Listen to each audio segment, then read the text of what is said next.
মায়াবতী স্বামীর দুটো চরণ ধরে যে নারী জীবনে কোনোদিন কিছু চাইনি আজকে চাইছে। স্বামীর দুটো চরণ ধরে বলছে, স্বামী একটা কথা বলবো। কি কথা গো মায়া? আচ্ছা, আমি তো জীবনে তোমার কাছে কিছু চাইনি, আজ আমি তোমার কাছে কিছু চাইবো, তুমি দেবে? সে কি গো, এত বৎসর আমাদের সংসার হয়ে গেল, তুমি তো কোনোদিন আমার কাছে কিছু চাওনি, আজকে কি এমন প্রয়োজন পড়লো আমার কাছে চাইছো? না, তুমি আগে বলো, আমি চাইলে দেবে। আরে বাবা, যদি দেবার মতো হয় তো দেব, বলো কি চাও? স্বামী, আমার জন্য নয়, তোমার জন্যও নয়।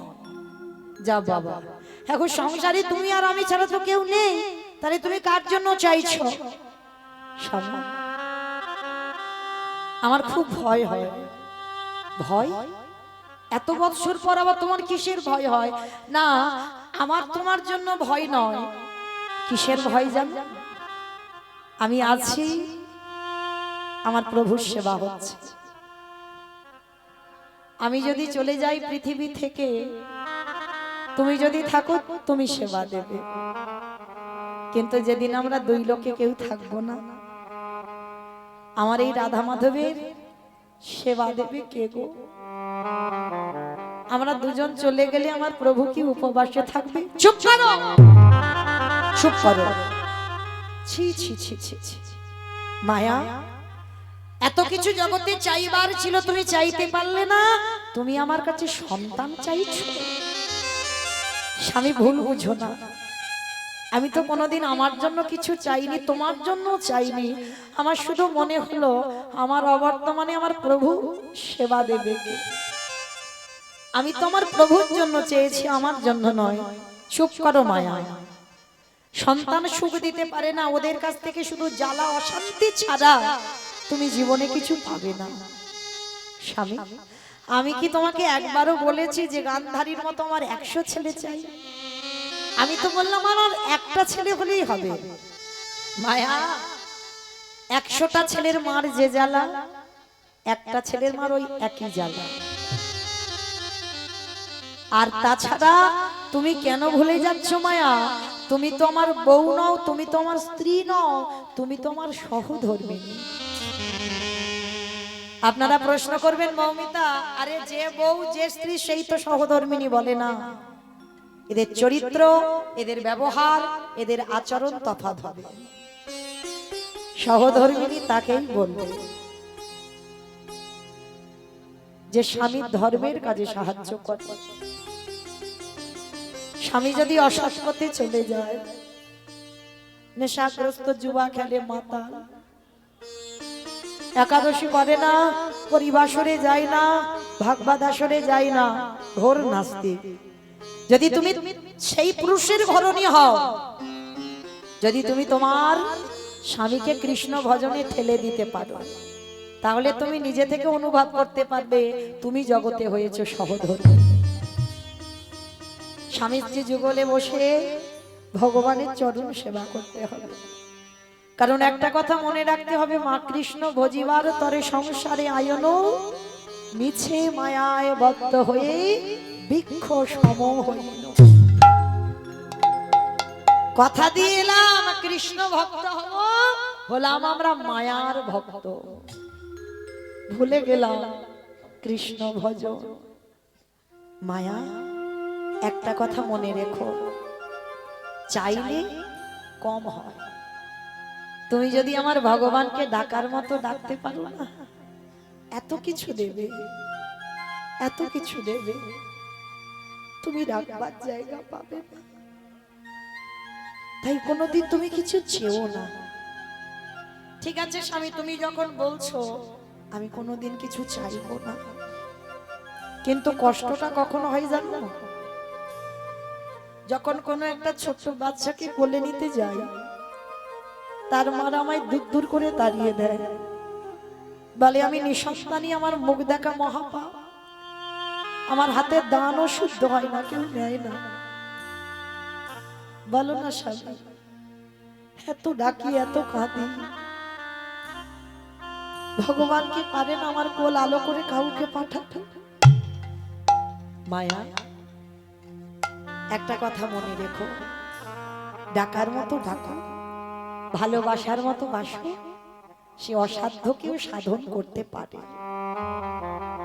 যে গাছে ফুল ফোটে না সে গাছেও ফুল ফোটাতে পারে, মরা গাছ সে বাঁচাতে পারে, যে নদী শুকিয়ে যায় সে নদীতে আবার উজান বওয়াতে পারে।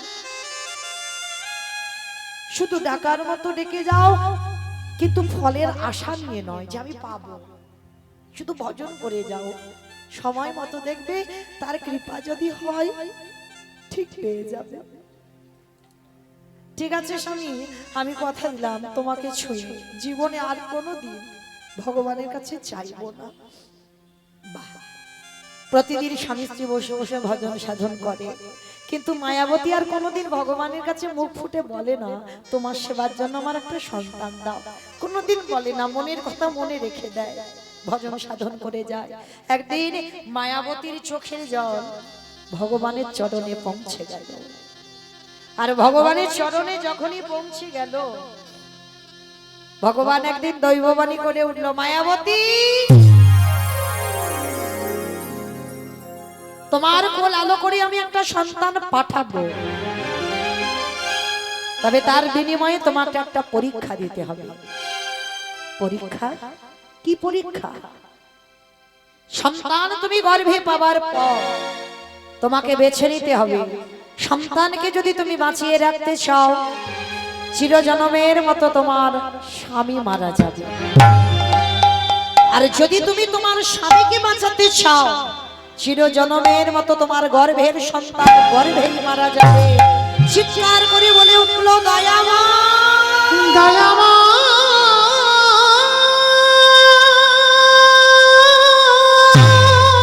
চুপ করো, চুপ করো, ও গো কৃপা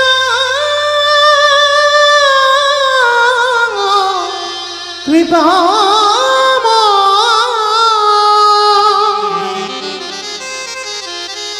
বলো না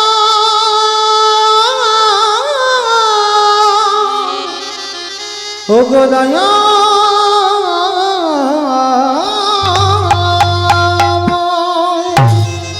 এটা তুমি কি করে বলতে পারলে? আমি তোমার সেবার জন্য সন্তান চেয়েছি, আমার সেবার জন্য নয়। আর তোমার সেবার জন্য সন্তান চেয়ে আমাকে বৈধ পূজালা পেতে হবে? দাঁড়াও মায়া, এটাই তোমার অদৃষ্টে লেখা আছে, কেউ খণ্ডন করতে পারবে না, এটাই হবে। যাই সাধনা করো না কেন তুমি, সন্তানকে বাঁচাতে গেলে স্বামী মারা যাবে, স্বামীকে বাঁচাতে গেলে সন্তান হারাতে হবে। বলো মায়া, তুমি কাকে চাও? যাকে চাইবে আমি তোমার কাছে তাকেই রেখে দেব। বলেন মায়ের, একটা নারী জীবনে কত বড় পরীক্ষা, এত বড় পরীক্ষার মুখে একটা নারীকে দাঁড়াতে হলো।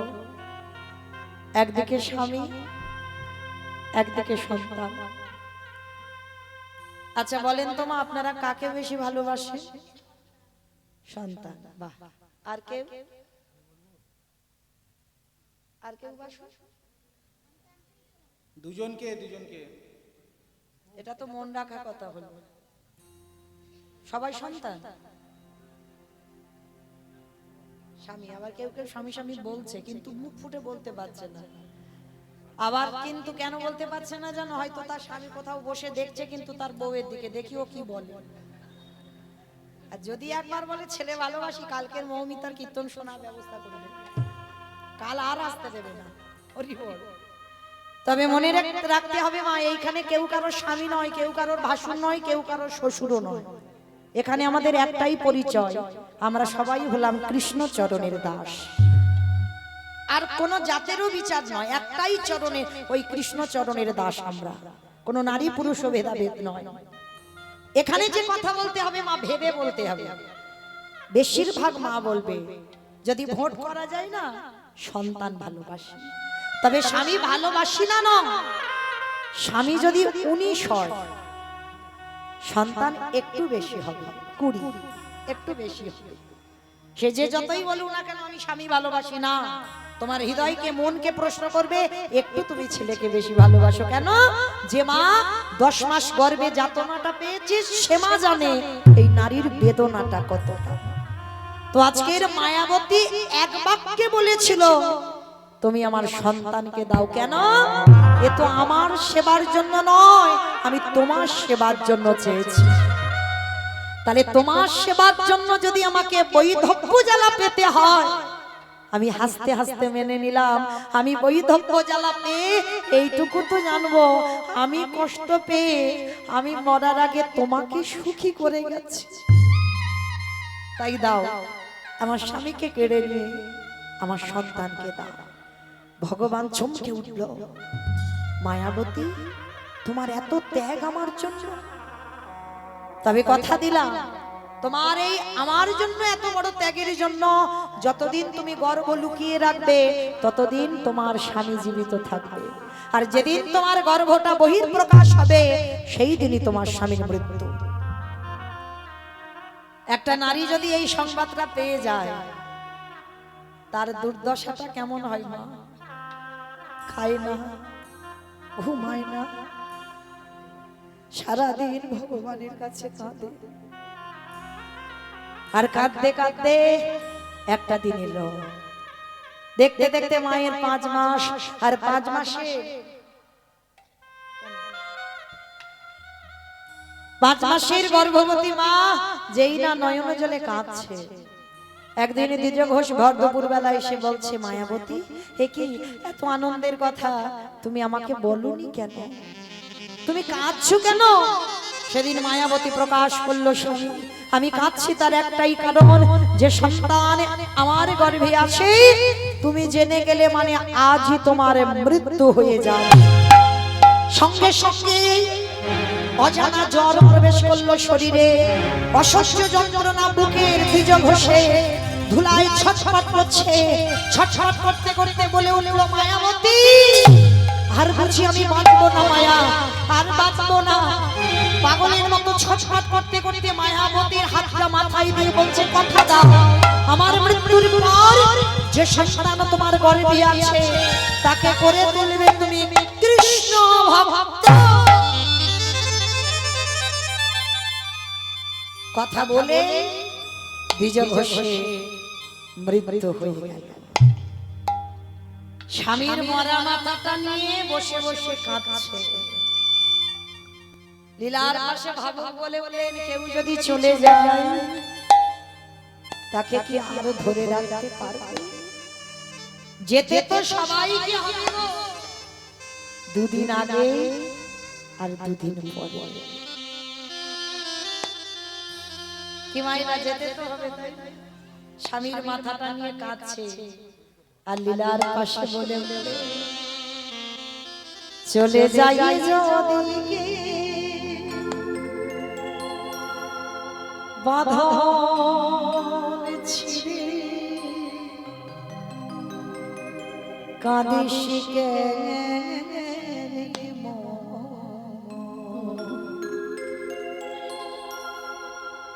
ভাঙা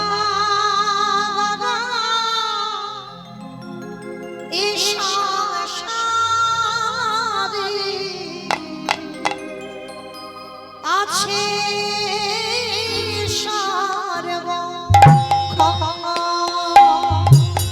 ওরে ভাঙা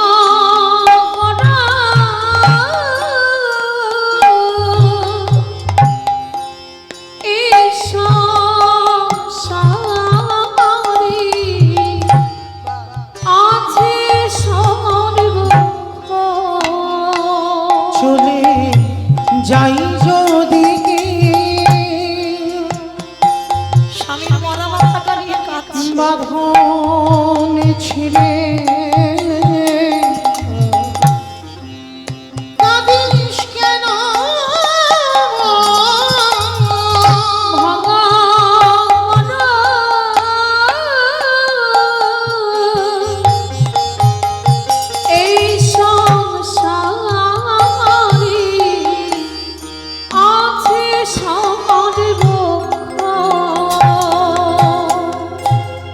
হাসির পদে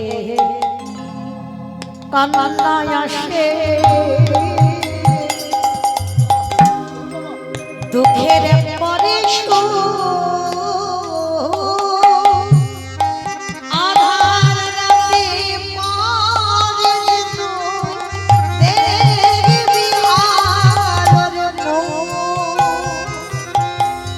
হাসির পরে কান্নায় আসে দুঃখের বারিশ আধার রাতে পারি যে তুই দেখবি আলোর মুখ যাই না বলা কারোর কাছে ভাগ্যের লিখন ভাঙা গড়া এ সংসারে আছে সবার বকরা।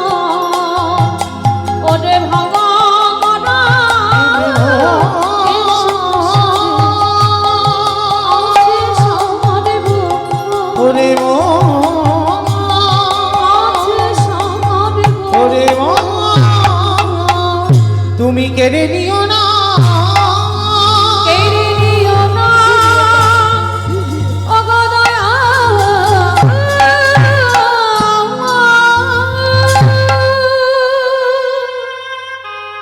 একটা কথা বলি মা, একটু সাবধানে থাকবে। কেন বললাম? যারা লক্ষ্মী, কালী, দুর্গা, সরস্বতী, মনসা ভক্ত তাদের ঠিক আছে, কিন্তু যারা কৃষ্ণ ভক্ত একটু সাবধানে থেকো। যে করে আমার আশ তারে করি না সর্বনাশ কিন্তু নয়। ভগবান ভক্তের জীবনেও সর্বনাশ করে না। আমাদের মতো অনেক অনেক কীর্তনিয়ারা আমরা বলছি সর্বনাশ না। ভগবান বাবা জীবনে ভক্তের সর্বনাশ চায়। একটু আগেই তো বললাম, ভক্ত তার প্রাণ, ভক্ত তার জীবন, ভক্ত তার সব। তাহলে কি করে ভক্তি সর্বনাশ করবে?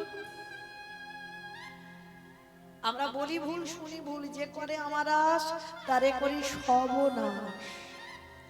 ভগবান সব নাশ করে। কি নাশের কথা বলল? আত্মীয় পরিজন, বন্ধু বান্ধব, তুমি যারে বেশি ভালোবাসো, ভগবান পৃথিবীতে সব থেকে সবার আগে তোমার কাছ থেকে কেড়ে নেবে। কারণ ওইটা না কেড়ে নিলে তুমি সম্পূর্ণ তো ভগবানের হতে পারবে না, চিরজন্মের মতো কেড়ে নেবে। তারপরে যদি তুমি তার চরণ না ছাড়ো, তারপরে ভগবান বললেন আমি হয়ে যাই সেই দাসের অনুদাস। তাহলে কৃষ্ণ ভক্ত হলে মরার আগের দিন পর্যন্ত মাতাকে কাঁদতে হবে। আর যার জীবনে যত দুঃখ থাকবে, কষ্ট থাকবে, ব্যথা থাকবে, অভাব থাকবে, মনে রেখো কৃষ্ণ থাকে বলে, কৃষ্ণ আছে বলে তোমার জীবনে এত কষ্ট। আর যার জীবনে কোনো কষ্ট নেই, জ্বালা নেই, ব্যথা নেই, তার জীবনে কৃষ্ণ নেই। দুঃখ থাকলে জানবে কৃষ্ণ আছে বলে তোমার এই দুর্দশা।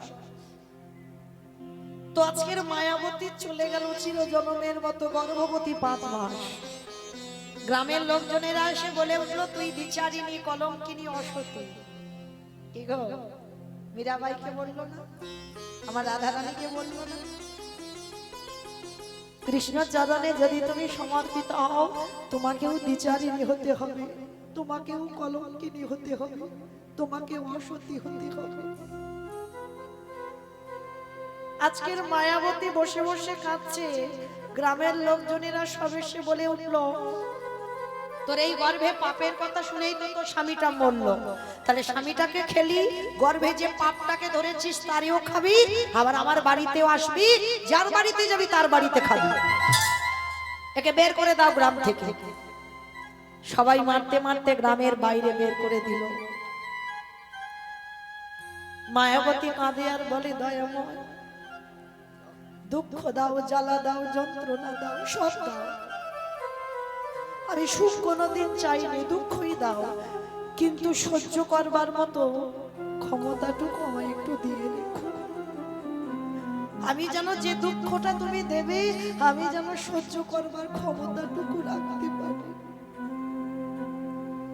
গ্রামের শেষ প্রান্তে একটা বাড়িতে কাজ পেয়েছে মা, কোনো মাইনে নয়, সারাদিন কাজ করে আর ভগবানের প্রসাদ দেয়, একটা ছোট বাটিতে করে একটু করে প্রসাদ দেয় সারাদিনে, ওই একটু প্রসাদ, কোনো মাইনে নয়। মায়াবতী ভাবলো আশ্রয় তো একটু থাকতে হবে, কারণ আমি আমার মরা স্বামীকে কথা দিয়েছি আমার গর্ভে যে আছে তাকে আমি কৃষ্ণ ভক্ত করব। দেখতে দেখতে এই লোকের বাড়ি কাজ করতে করতে মায়াবতী 10 মাস 10 দিন, আর এই 10 মাস 10 দিন বয়স যখন হলো, শুভ দিন শুভক্ষণে ছেলেটা জন্ম হলো। মামার তার আদর করে নাম রেখেছিল বিহারী লাল। ছেলেটার নাম রাখলো বিহারী লাল। তো এই বিহারী ছোট থেকে মা ওই কোলে করে নিয়ে লোকের বাড়ি কাজে যায়। তো আজকে ছেলেটাকে একটু বড় হয়েছে, মা রেখে কাজে যায়, আর মা যা আনে ছেলে যখন বড় হয় মা ওই ছোট একটু বাটিতে মা ছেলে দুজনে ভাগাভাগি করে খায়। ছেলে যত বড় হয় তার তো খিদে বাড়ে, মা কত রাত খায় না, ছেলেকে বলে বাবা আজ আমার খিদে নেই, তুই খেয়ে নে। ও মা তুমি খাবে না? না বাবা আজকে আমার শরীরটা ভালো নেই। মা তো ওই জন্য বলে যাই গো, যার মা চলে যায় তার সব চলে যায়।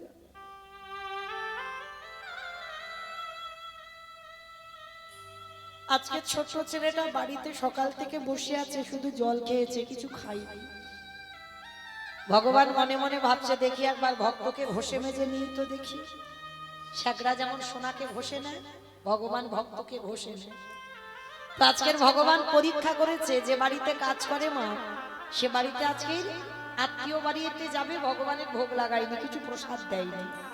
মায়াবতীকে বলছে মায়া আজকে কোথা থেকে প্রসাদ একটু জোগাড় করে নিস খাবার, আমার বাড়িতে আজকে কিছু অন্ন চলবে না। মায়াবতী মনে মনে ভাবছে কেউ তো দেবে না আমায় কিছু খেতে, কে দেবে? সারাদিন ছেলেটা বাড়িতে বসে আছে, মনে মনে ভাবছে মা বিকাল বেলা একটু খাবার আনবে খাবো। ছেলেটা রাস্তার ধারে তাকিয়ে বসে আছে, আর মা আমার শূন্য হাতে ঘরে ফিরছে। ছোট্ট ছেলেটা ছুটতে ছুটতে মার কোমরটা গিয়ে জড়িয়ে ধরেছে, ওমা মা গো, ও মা কি খাবার এনেছো? মা সকাল থেকে বসে আছি, খুব খিদে পাচ্ছে। ও মা কি এনেছো? মা ছেলেটাকে কোলে করে নিয়ে বলছে খোকা আজকের একটা কাজ কর, তুই বরং একটু জল খেয়ে রাতটা কাটিয়ে দে না বাবা। ও মা সেই সকাল থেকে শুধু জল তোই খেয়ে আছি, কিছু তো খেতে পারছি না। ও বাবা বড্ড খিদে পেয়েছি, দাও না আমায় কিছু খেতে, আমার উদর যে জ্বলছে, সকাল থেকে কিছু খাইনি। মা মনে মনে ভাবলো আমি আছি বলে আমার ছেলেটার এত কষ্ট, আমি যদি ওর কাছ থেকে চলে যাই গ্রামের লোকরা ভাববে ও অনাথ, অনাথ ভেবে কিছু খেতে অন্তত দেবে। তাই করি আজকে রাত্রিবেলা ছেলেটাকে ছলে বলে ওকে একটু ঘুম পাড়িয়ে আমি ওই গঙ্গার জলে ঝাঁপ দিয়ে প্রাণ ত্যাগ করব। ছেলেটাকে কোনো রকমে একটু ভালোবেসে আদর যত্ন করে কোলের কাছে রেখে মাথায় হাত বুলাচ্ছে, খোকা একটু রাতটুকু কাটাতে দে। আমি বলছি কাল সকালবেলা দেখবি তুই এত এত খাবার পাবি না, খেয়ে খেতে পারবি না, আজকে রাতটুকু একটু কষ্ট করে। ও মা বড্ড খিদে পেয়েছি, একবার বলো না কি খাবো?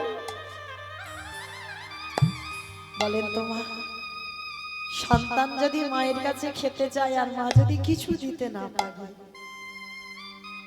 তার থেকে কি মৃত্যু শ্রেয় নয়? আমার মনে হয় তার থেকে মৃত্যুটা অনেক ভালো।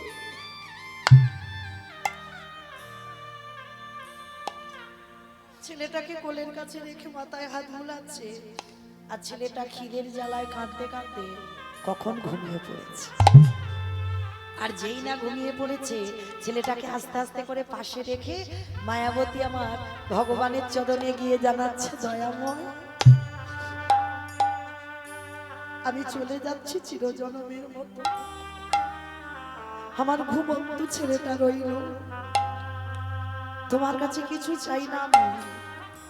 আমার ছেলেটাকে তুমি তোমার চরণের দাস। সবেমাত্র ভগবানকে জানিয়ে একটা পা দরজা থেকে বের করেছে ছোট্ট ছেলে, পিছন থেকে সে মার আঁচলটা টেনে ধরেছে। মা, মা কোথায় চলে যাচ্ছ? তুমি আমাকে একা এই ঘরে ফেলে রেখে তুমি কোথায় চলে যাচ্ছ? ও মামা, আর জীবনে আমি খেতে চাইবো না, আমি জীবনে বলবো না আমার খিদে পেয়েছে, কিন্তু তুমি আমায় ফেলে রেখে চলে যাবো না। তুমি চলে গেলে কে আমাকে খাওয়াবে, কে আমাকে ঘুম পাড়াবে, আমি কার কাছে থাকবো? আমি কথা দিচ্ছি মা, কোনোদিন আমি খেতে চাইবো না, কিন্তু তুমি চলে যাবো না। মা আমার ছেলেটাকে বুকে জড়িয়ে ধরে বলল, খোকা আমি যাব না, আমি কোথাও যাব না, তোর ইচ্ছে কোথাও যাব না। মা, আমি খেতে চেয়েছি বলে তুমি আমাকে ফেলে রেখে চলে যাচ্ছ? ও মামা, একটা কথা তোমার কাছে জানতে চাই, তুমি তো এত আমার কৃষ্ণকে ভালোবাসো, মা পাশের বাড়ি বন্ধুদের দেখি তারা তো গোটা গোটা চালের অন্ন পায়, গোটা গোটা চালের ভাত খায়। ও মামা, ও মা, বলো না আমরা কি কোনোদিন গোটা চালের ভাত খেতে পারবো না? আচ্ছা সেটা নাই বা হলো, কৃষ্ণ কি পারে না আমাদের একটু বড় লোক করে দিতে? চুপ চুপ, যা বলার বলেছিস খবরদার। আর দ্বিতীয় দিন কোনোদিন আমার কৃষ্ণের কাছে বড় লোক হতে চাইবে না। বড় লোক হলে কৃষ্ণ ভুলে যায়। যত গরিব থাকবি তত আমার কৃষ্ণকে ভালোবাসতে পারবে, এটা বাস্তব মা, মিলিয়ে নেবেন। কাউকে উদ্দেশ্য করে বলছি না, এটা হবে, হতে বাধ্য। যখন আপনি গরিব থাকবেন, একটা কুঁড়ে ঘর, একটা ঘর, অনেক শান্তিতে থাকবে। অনেক অনেক লোকজন এলেও একটা ঘরে দেখবে ঠিক কুলিয়ে যাবে। ভগবানের কাছে চাইবে, ভগবান তো দু হাত পেতে আছে, চাইলেই দেব। একতলা হলো, আত্মীয় স্বজন আসছে, অসুবিধা হচ্ছে, দোতলা হোক, দোতলা হলো, তিনতলা হলো, ঘর বাড়ি সব দিল, কিন্তু এই সব পেতে গিয়ে তুমি কৃষ্ণ ভুলে যাচ্ছ। ভগবান বলল চাইলে আমি দিলাম, কিন্তু দেখ পেয়ে আমায় হারিয়ে ফেলছিস। দিয়ে ধর, বুঝে মন, হরে নিতে কত। তাই সবার কাছে নিবেদন, ভগবানের কাছে যদি কোনোদিন কিছু চাইতে হয়, একটা জিনিস চাইবে, কৃষ্ণ আমি যেন সারা জীবন কাঙালি হয়ে আমি যেন কৃষ্ণ বলে কাঁদতে পারি। নিতাই গৌর হরি বল, হরি বল। আমার কাছ থেকে যদি তুই সব কেড়ে নে, আমার তাতে অসুবিধা না, কিন্তু আমার চোখের জল কিন্তু যেন কোনোদিন কেড়ে নিস না। কারণ যে যত বেশি কাঁদতে শিখবে তত তাড়াতাড়ি তার কৃপা। চোখের জলে তুমি হৃদয়ের অহংকার, হৃদয়ের বাসনা ধৌত করে দাও, আর যত ধৌত করে দেবে তত কৃপা হবে।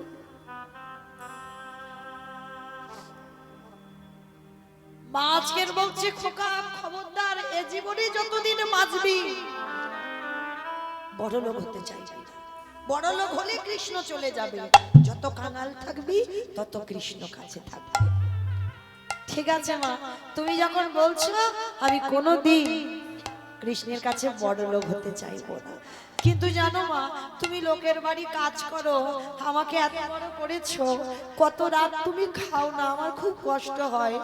মা একটা কাজ করি, আমিও কাজ করব, দুর্বোকা, তুই ওইটুকু বাচ্চা ছেলে কি কাজ করবি? ও মামা, আমি অন্য কাজ না করতে পারি, আমি তো ঘোষের ছেলে। আর ঘোষের ছেলের ঘোষ যাত্রী যারা আছে, এই ঘোষেদের একটা জাত ব্যবসা আছে। বলো তো কি ব্যবসা? দুধে জল দেওয়া ব্যবসা।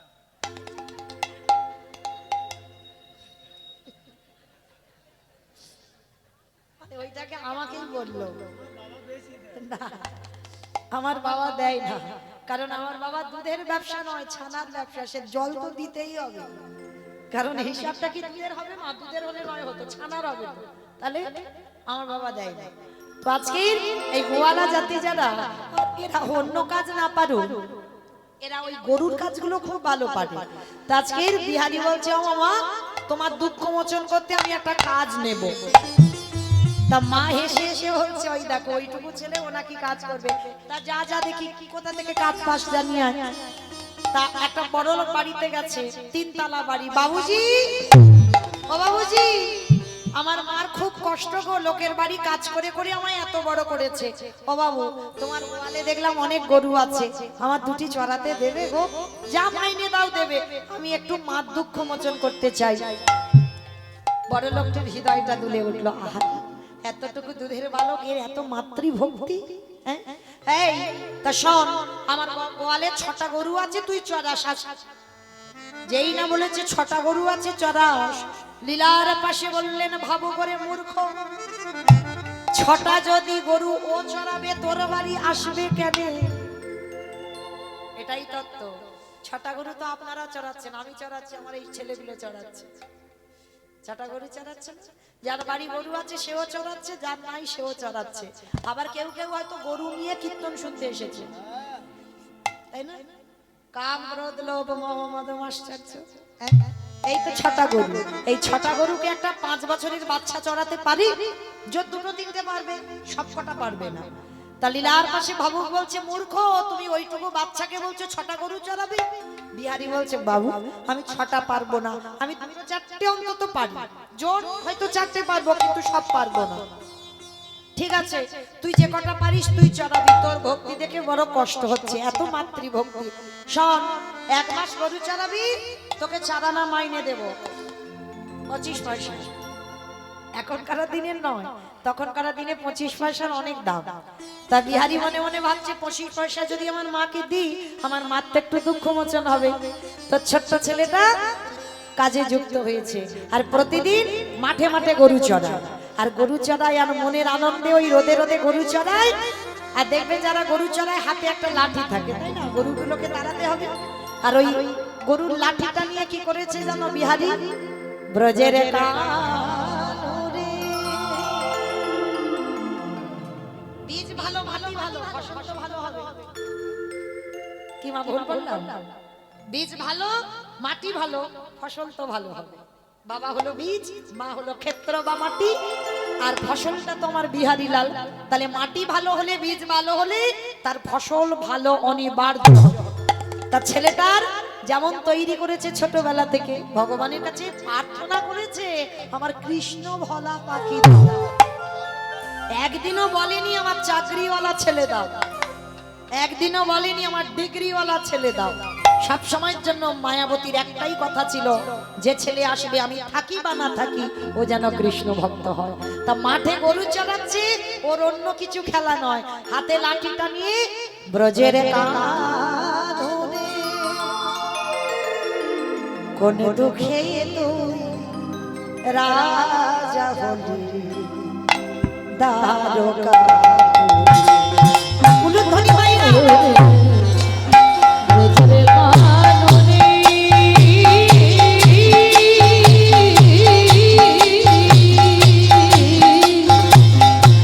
কোন দুঃখ তুই